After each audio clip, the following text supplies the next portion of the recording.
Baik, shalom Bapak Ibu Saudara, shalom semuanya.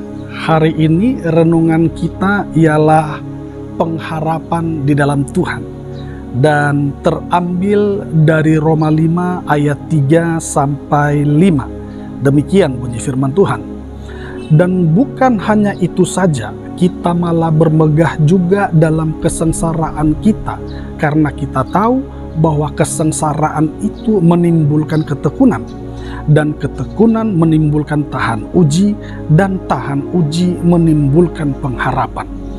Dan pengharapan tidak mengecewakan karena kasih Allah telah dicurahkan di dalam hati kita oleh Roh Kudus yang telah dikaruniakan kepada kita. Bapak Ibu Saudara, kalau di ayat 1 dan 2 di sana dijelaskan bagaimana Kristus, bagaimana Yesus yang telah menjadi pendamai bagi kita. Ketika kita percaya kepada Kristus, maka kita dibenarkan, kita diperdamaikan dengan Allah, dan Kristus juga menjadi jalan untuk kita masuk ke dalam kehidupan yang kekal. Di ayat 1 dan 2 Bapak Ibu Saudara.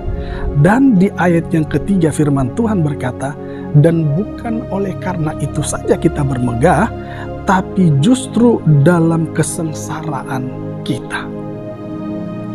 Mengapa kita bermegah dalam kesengsaraan Bapak Ibu Saudara? Ya, karena ternyata kesengsaraan akan membuat iman kita semakin kuat, akan membuat iman kita semakin teguh, semakin kokoh. Ya, dan firman Tuhan berkata kesengsaraan itu akan menimbulkan ketekunan, dan ketekunan akan menimbulkan tahan uji. Bapak Ibu Saudara, ketika kita percaya kepada Kristus, maka kita telah dibenarkan. Ketika kita percaya kepada Kristus, maka kita telah diperdamaikan dengan Allah. Ketika kita percaya kepada Kristus, maka Kristus menjadi jalan bagi kita untuk masuk dalam kehidupan yang kekal. Itu adalah pengharapan yang pasti bagi setiap orang yang percaya. Tidak ada pengharapan bagi orang yang tidak percaya kepada Kristus. Hanya Kristuslah kepastian yang memberikan pengharapan itu. Nah, oleh karena itu Bapak Ibu Saudara, ketika kita percaya kepada Kristus, ya, ketika kita hidup di dalam Kristus, maka ada banyak perjalanan hidup kita yang masih perlu kita lewati, masih perlu kita jalani.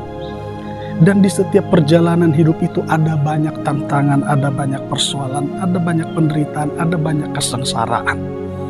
Tapi firman Tuhan berkata, justru di dalam segala hal itu, iman kita semakin dikuatkan, iman kita semakin diteguhkan. Artinya begini Bapak Ibu Saudara, orang yang telah memiliki pengharapan kepada Tuhan, bahwa kita telah dibenarkan, kita telah diperdamaikan, kita akan masuk dalam kerajaan Allah.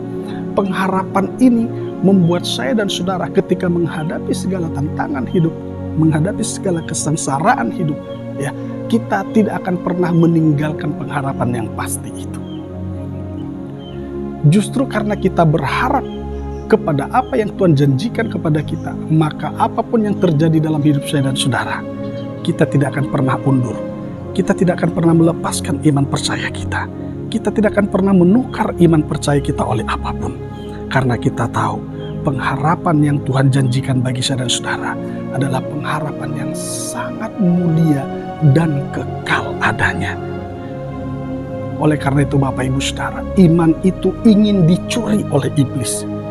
Iman itu ingin dibunuh oleh iblis agar kita tidak sampai kepada pengharapan itu. Karena kunci untuk kita bisa sampai kepada pengharapan itu ialah iman kita. Maka oleh karena itu Bapak Ibu Saudara, firman Tuhan mengingatkan kita agar kita berpengharapan kepada Tuhan.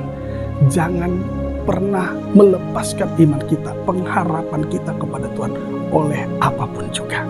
Tapi hadapi segala perkara dengan tekun. Hadapi segala perkara dengan takut akan Tuhan. Sehingga segala perkara itu akan membuat iman saya dan saudara semakin tekun. Sehingga iman yang saya dan saudara miliki adalah iman yang teruji. Dan ketika iman itu teruji, pengharapan akan semakin lahir, semakin besar dalam hidup kita. Kita tidak akan pernah tergoyahkan lagi. Pengharapan kita tidak akan pernah tergoyahkan lagi. Ya, dunia boleh berubah-ubah. Dunia boleh, situasinya mungkin bergejolak. Segala sesuatu boleh terjadi. Tapi bagi saya dan saudara yang berpengharapan kepada Tuhan, tidak akan pernah tergoyahkan iman kita. Sehingga suatu saat ketika kita kembali kepadanya, Tuhan melihat iman itu. Tuhan melihat iman yang teruji itu. Sehingga pengharapan saya dan saudara adalah pengharapan yang pasti, bukan mengecewakan. Oleh karena itu Bapak Ibu, hadapi segala proses hidup kita, hadapi segala tantangan hidup kita, hadapi segala pergumulan, hadapi segala kesengsaraan kita bersama dengan Tuhan. Tuhan Yesus memberi kekuatan, Tuhan Yesus memberkati kita semua. Shalom.